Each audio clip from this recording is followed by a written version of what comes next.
As you look back now, your retirement is imminent. What led you to decide that now is the time to make a transition and move on to just being a fan instead of a super fan?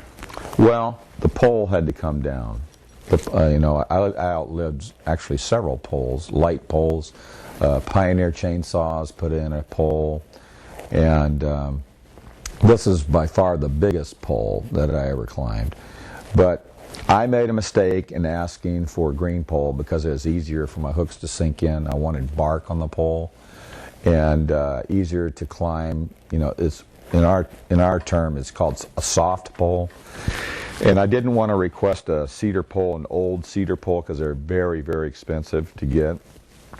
But it just had to go, and I really don't want to do a watered down act, I'd like to, kind of go out on top, so to speak, and I physically just don't have the endurance. A lot of the guys in the Timbers Army, the capos, they get frustrated because I come over there and I do a couple chants.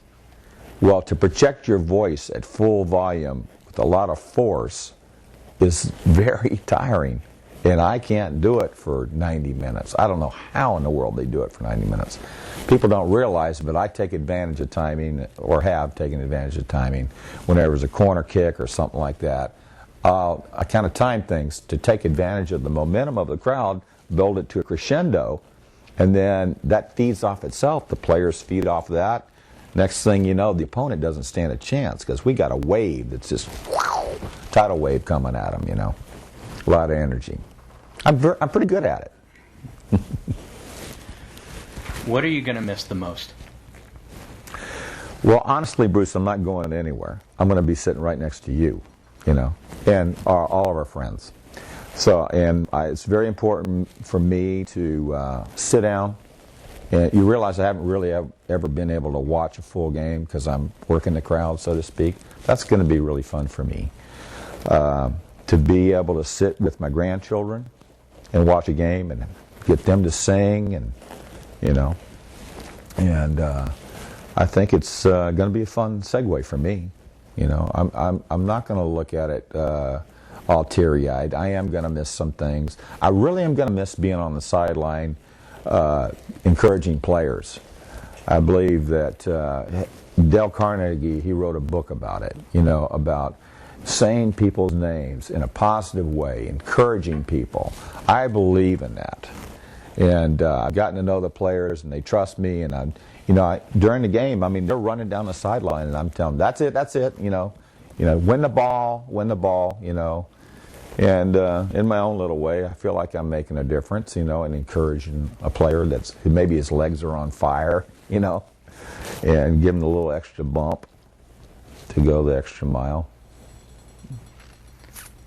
With the continued tradition of the sawing of the logs, the slabs, are there some Portland celebrities that you'd like to see come down there and grab up the chainsaw? Sure. Brandon Roy, Greg Oden. On the football side, I like to see Jerry Glanville. Mildred Schwab came out and cut some logs. In the past, we've had a lot of different people. I got to sing the national anthem with Jack LaLanne. Possibly when people come into town, they may want to have celebrity sawyers. But I have a guy in mind who I'd like to see at least saw slabs off the log. And he's currently on the series Axemen on the History Channel. Levi Brown. Worked with his father and his grandfather, and this guy's a real deal. Combat vet in Afghanistan, fished in Alaska, currently logging in Vernonia. There's lots of young men that have a lot of character that could step in and do it. Whether they do it or not, we'll see. I don't know. It is intimidating to get in front of a crowd. You got to be a little bit bulletproof. You got to have a lot of confidence. I never really listened to naysayers very much, and there were a few. Not everybody liked it. They thought the chainsaw was obnoxious or whatever. But man, those days are gone. whenever I fire that chainsaw up, that place erupts, you know. So that's unique. I mean, I don't know of any stadium in the world that has a live chainsaw in it, you know. Yeah. I feel very fortunate. We've gone to great lengths to make sure it's getting safer, you know. It could always be safer.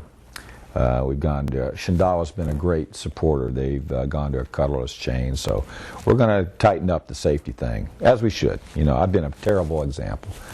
Kids, do not run a chainsaw over your head. You're supposed to wear hearing protection, eye protection, chainsaw chaps, you know.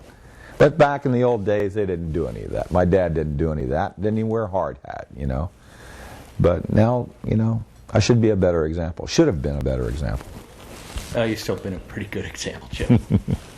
Well, that's what I do, is I train, you know, a lot of our apprentices in our industry.